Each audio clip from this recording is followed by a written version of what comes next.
Good evening, everybody. Yes, I'm Greg, and you heard that I'm an Indian chief.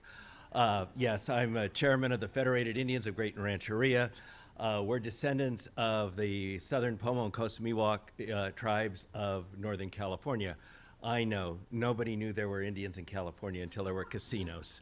And there's lots of casinos. We have one. And in any event, it's been something because I've been, fighting stereotypes all my life. Look at me, I look white, and I'm an Indian chief.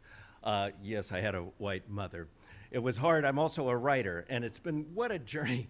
I get into Stanford, and I think, oh, it's great. I was able to get into the writing program there, and the first thing, I'm writing about people that I grew up with in Santa Rosa, my tribal people and others, in town, in an urban area, and the professor says to me, who are these people?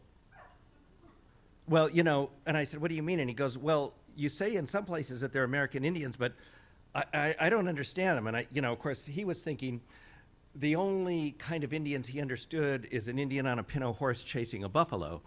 And so, I was sitting there and I'm going, well, and he goes, you'll never be able to publish these stories. Of course, he was trying to get all of us to do, the minimalist story. They're very popular.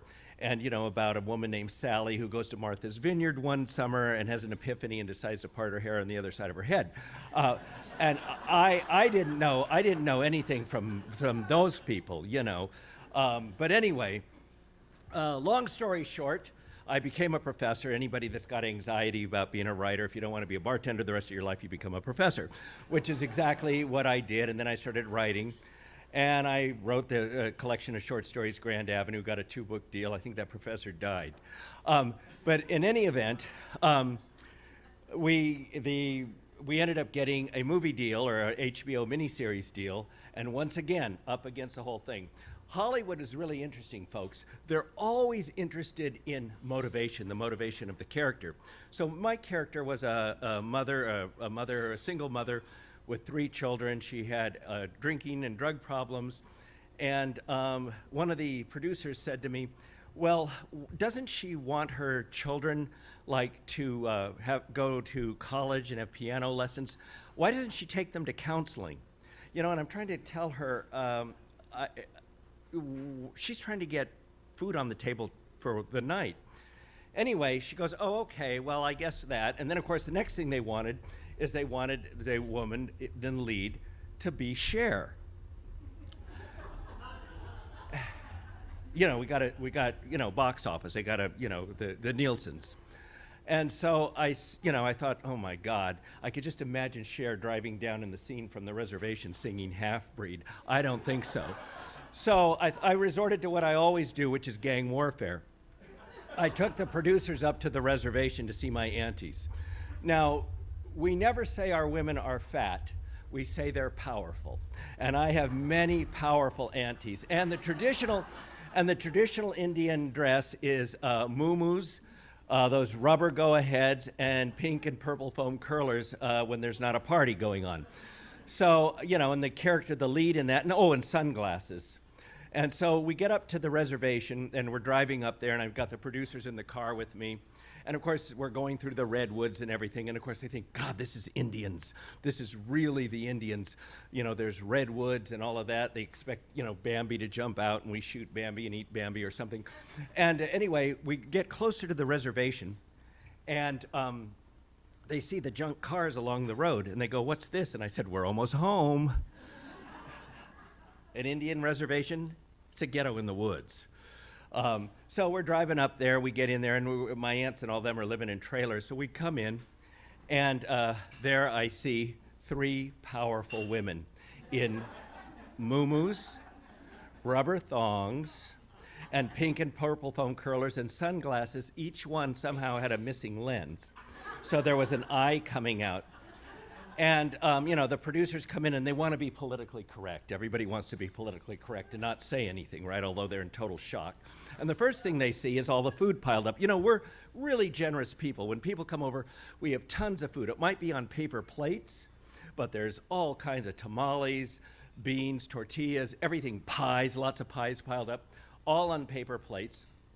And, you gone to rich people's houses? They have this beautiful china and silverware, and they give you a piece of asparagus. No wonder the suckers are all skinny. But in any event, one of my aunts kicks this young producer, director, in the butt and says to him, "Do you think we're standing around here looking like this for nothing?"